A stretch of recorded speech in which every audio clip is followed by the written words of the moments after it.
Olá, eu sou Evandro Schutz. Hoje vamos falar sobre sofisma. Você já foi vítima de sofisma alguma vez na sua vida? Eu já fui.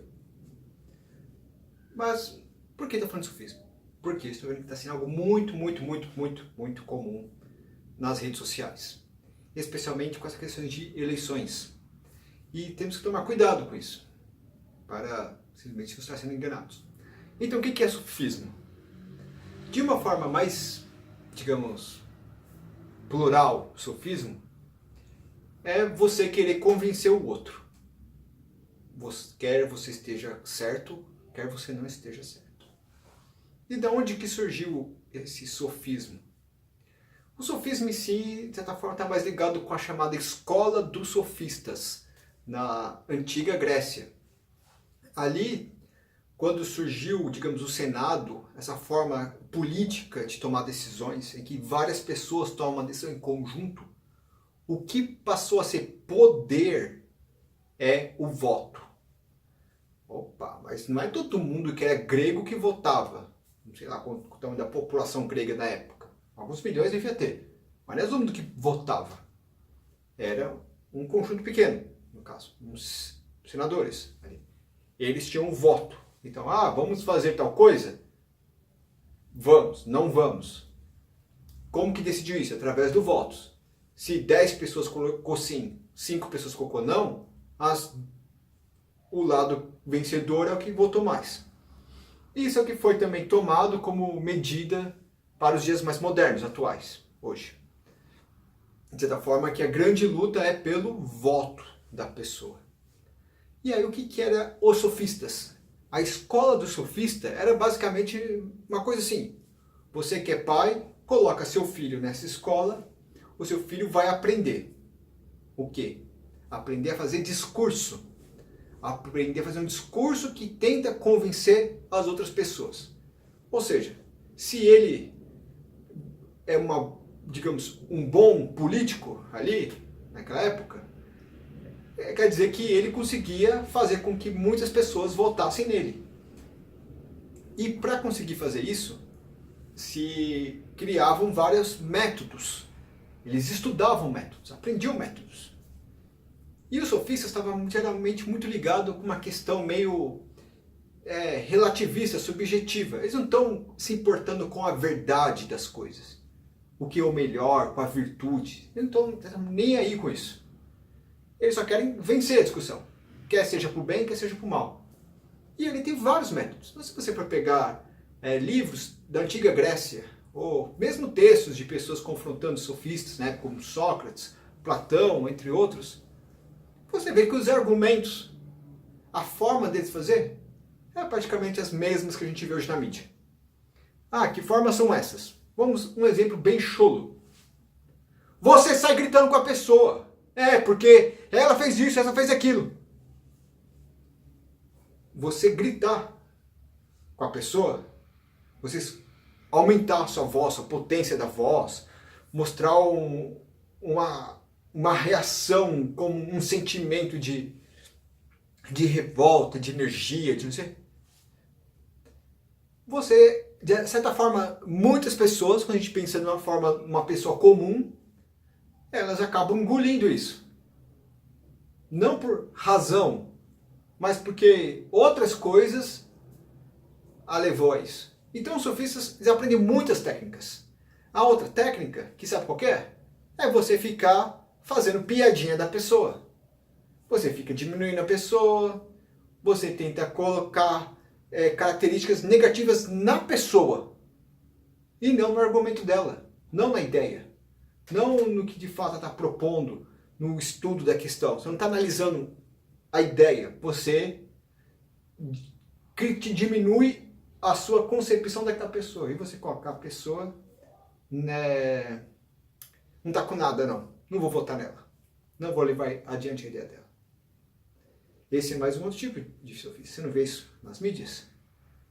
Outro sofismo que simplesmente não tem nada com nada. Você fica apenas enrolando, falando, não chega em lugar nenhum. Falando coisas generalistas demais, genéricas. Nós queremos um país melhor. Não é um sofisma? Agora, o que é o ponto do melhor que quer dizer? O que ele vai fazer? Como ele vai fazer? Tem vários pontos, vários. E muitas vezes os sofistas também são exatamente um outro lado bem maquiavélico mesmo, não é? Ou melhor, bem maldoso. Eles colocam a pessoa numa situação que eu vou ficar ofendendo você, eu vou tirar você do sério, para você ficar bravo, nervoso, sei lá, e se acaba embolando nos seus argumentos, nas suas ideias, na sua expressão. Então tem essa reação muito imediata, o sofista. Ele não quer que a pessoa pare, pense, estude, calma. Muitas das ideias dos sofistas é reação do tipo pegar aquelas coisas do ser humano que é quase um vícios, né? Vícios da pessoa dá muita voz à emoção, à raiva, ao ódio, ao imediatismo, àquela adrenalina, aquele sentimento da vontade, né? Sei lá, vamos pensar assim, imagine que uma pessoa está querendo fazer uma política pública de acabar com o álcool para consumo, beber, né, álcool. Poderia vir diversos tipos de argumentos, certo? Concordo? Estudos nessa questão. Bem racionais, científicos, entre tantos outros. Mas aí chega um cara lá e fala, imagina, você não vai poder perder o seu direito de se embriagar, de tomar aquela bebidinha no final do dia, não sei o que, não, vai ser pior para você, você vai se sentir mais infeliz, você vai sentir maldoso. E começa a colocar ideias, argumentos, palavras na sua boca, de fatos, de coisas que nem se sabe se vai ser verdade. É bem provável que, na verdade, pode acontecer um efeito contrário. A pessoa parando de beber, não tendo um consumo ali, ela pode passar a se sentir melhor, passar a se sentir mais feliz, menos dependente daquilo. Mas ele, ali na ideia, quando ele quer chegar numa votação de você ser a favor dele, ele vai colocar para você isso numa negativa. Ele quer, às vezes, muitas vezes, o sofista quer ditar como vai ser o futuro. Se tal pessoa assumir o país, vai acontecer tal coisa. Quando olha os sites de jornais, que você vê um monte de analistas, especialistas comentando se o Bolsonaro, ou se o Ciro, ou se o Lula, ou se o Amoedo, ou se o Alckmin ganhar, vai acontecer isso. De coisas que estão baseadas onde? Às vezes pega um pincel de algum pontinho lá do passado, uma coisa que... Qual que é a probabilidade de chegar naquilo? O contexto é o mesmo? O entorno é o mesmo? A situação, o problema é o mesmo? A pessoa é a mesma? É muito difícil colocar algumas ideias como colocam aí. Em muitos pontos é tremendamente sacana mesmo o que a mídia faz nesse ponto. Os publicitários, o pessoal de marketing, para conseguir o quê? Ganhar votos. Não está nem aí se você quebra a imagem do cara, do outro, né? E um puxão de orelha aqui, principalmente para os cristãos. Eu sou cristão e vejo muitos cristãos se envolvendo nisso, se aderindo a essas ideias sofistas. Muitas vezes por total desconhecimento, ignorância, ingenuidade. Concordo. Mas pense um pouco, olha os princípios bíblicos, olha ali o que a gente vê. Olha aquela situação de Jesus sendo condenado, né? Lá Pilatos, vocês querem que soltem Barrabás ou Jesus? As pessoas saíram gritando, um efeito manada ali de grito, votou em Jesus. Movido por sentimentos ruins ali, não racional, lógico. Então, aí está uma dica, seja menos sofista. É difícil a gente ser menos, porque todo momento a gente está falando algo que a gente está poupando muitas ideias, palavras. A gente não fala o texto inteiro, né? A gente deixa muitas entrelinhas nas coisas. A gente tem que fazer muito resumo na nossa expressão. Imagine se para cada ideia que a gente fosse falar com uma pessoa tivéssemos que expor do todo, né? É difícil também. Mas vamos fazer na medida do possível o melhor. E especialmente, será, pense para você mesmo, que esse cara só não está querendo mais voto? Não. Olha uns detalhes, né, que a gente pode ver. De alguns tipos de ofício, quando a pessoa passa a responsabilidade de um problema para o outro. Joga, ó, como colocando a culpa no outro disso.